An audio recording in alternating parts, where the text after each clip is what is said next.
अभी ये तो बहुत ही महत्वपूर्ण मुद्दा है एक्चुअली, क्योंकि यंग जनरेशन में आजकल डायबिटीज बहुत ज्यादा ही बढ़ते जा रहा है। अभी इसकी कारण है, हम लोग एक बाय वन में आपको बताता हूँ। बेसिकली तीन चीजें हैं। फर्स्ट ऑफ ऑल की बेसिक चीज तो यही है कि faulty diet and lack of activity, physical activity कम हो गए जाना, ओबेसिटी बढ़ना, ये पहला मेन रीजन है। उसमें बारे में मैं भी बताऊंगा। सेकेंड रीजन है कि स्ट्रेस लेवल आजकल यंग पॉपुलेशन में, मतलब मेट्रो सिटीज में जो जॉब करने वाले लोग हैं उनमें एक्चुअली फिजिकल एक्टिविटी भी कम हो गई है, एंड जो मेंटल स्ट्रेस है वो भी काफी बढ़ रहा है। एंड तीसरा रीजन है जेनेटिक्स बेसिकली। अभी जेनेटिक्स में भी काफी इंटरेस्टिंग चीजें हैं, वो भी बताऊंगा कि क्या रीजन है। तो बेसिकली पहले तीन ये चीजें हैं कि जिनके कारण यंग पेशेंट्स में डायबिटीज की मात्रा बहुत बढ़ने लगी है, स्पेशली लास्ट 20 ईयर्स में, लास्ट 2 डिकेड्स में। अभी फर्स्ट ऑफ ऑल आपने बहुत बार सुना ही होगा कि डाइट, फॉल्टी डाइट और ये सब चीजें कि जिससे कारण वेट बढ़ रहा है। मतलब आजकल फास्ट फूड बहुत कॉमनली यूज होता है। देन हमारा स्पेशली इंडियन पॉपुलेशन में जो डाइट है वो कार्ब्स रिच ज्यादा रहता है, तो वो एक रीजन है। ओबेसिटी बहुत आम हो गई है पोस्ट कोविड। मेजोरिटी आप देखोगे तो आईटी सेक्टर में तो वर्क फ्रॉम होम का नया फैशन ही आ गया है, आप समझ लो। तो उसके कारण भी फिजिकल एक्टिविटी कम हो गई।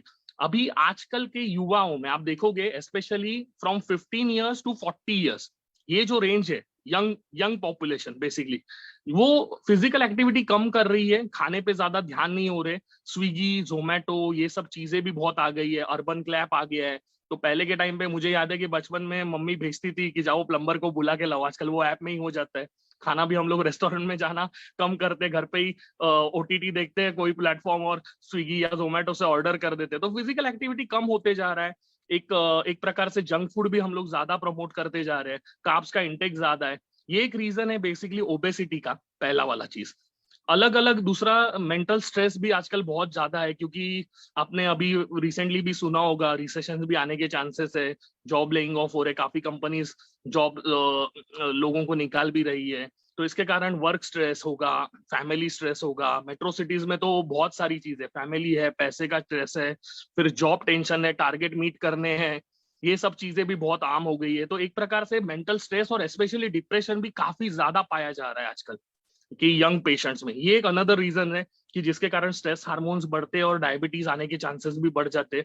और तीसरा जेनेटिक रीजन है। अभी जेनेटिक रीजन भी काफी इंटरेस्टिंग है। पहले के टाइम पे ना आप देखोगे तो यंग पॉपुलेशन में सिर्फ जुवेनाइल डायबिटीज होता था, टाइप 1 डायबिटीज होता था, जो 15 ईयर्स से छोटे वाले पेशेंट्स में आता था, टाइप 1 डायबिटीज।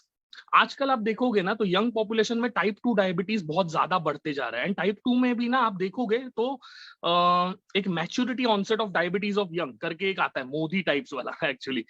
और वो बेसिकली क्या रहता है कि it is a monogenic form basically, कि एक जीन म्यूटेशन से होता है। उसके काफी टाइप्स है, पहले 6 टाइप्स होते थे, आजकल 13 के ज्यादा टाइप्स है।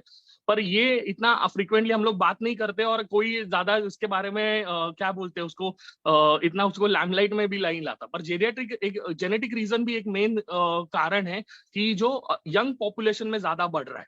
अभी आप देखोगे तो अगर समझ लीजिए माँ बाप दोनों डायबिटिक है, माँ बाप में से एक को डायबिटीज है, तो देयर आर चांसेस कि 3 में से करीब करीब एक उनके बच्चे को डायबिटीज आने के चांसेस है। और उसमें भी जो वजन जिसका ज्यादा होगा, ओवरवेट होगा, उसको ज्यादा चांसेस है। अभी अगर माँ बाप दोनों को डायबिटीज है तो ऑलमोस्ट 50% से भी ज्यादा चांसेस है कि 2 में से एक बच्चे को आएगा डायबिटीज। तो टाइप 2 डायबिटीज इज इनहेरिटरी और उसमें बहुत ज्यादा चांसेस है। तो अभी आप देखोगे कि अभी का जो करंट सिनेरियो है उसमें भी करीब करीब आप पकड़ लीजिए 8 करोड़ से ज्यादा डायबिटिक पेशेंट इंडिया में है। एंड अराउंड, मतलब आप समझ लीजिए 8 to 10% प्रीवैलेंस है। And plus around 15% is in pre diabetic form, जो जिनको पता ही नहीं है कि डायबिटीज है करके। तो आप समझ लीजिए कि इतना एक मास पॉपुलेशन है कि जो अभी at this time in India diabetic range में आ रहा है। तो आगे में अगर प्रोबेबिलिटी आप देखेंगे कि ज्यादा हो रही है, मतलब ऐसा समझ लीजिए कि 2 में से अगर माँ बाप दोनों डायबिटिक है तो 50% चांस है। तो इससे तो और आगे जाके और ज्यादा जल्दी आने लगेगा, यंग आने लगेगा। एक सर्वे ने देखा था, सर्वे में पाया गया था कि नॉर्मली इंडियन पॉपुलेशन में ना 20 ईयर्स पहले आ जाता है डायबिटीज, जो कॉकेजियन के तुलना में। अगर आप देखोगे अमेरिकन के बारे में वगैरह, तो उनमें से ना अब इंडिया में ना काफी जल्दी डायबिटीज आता है, स्पेशली एशियन पॉपुलेशन। और उसमें भी आप देखोगे तो, एंड इसका मेन रीजन है कि जो एशियन पॉपुलेशन है उनमें विसरल फैट बहुत ज्यादा रहता है।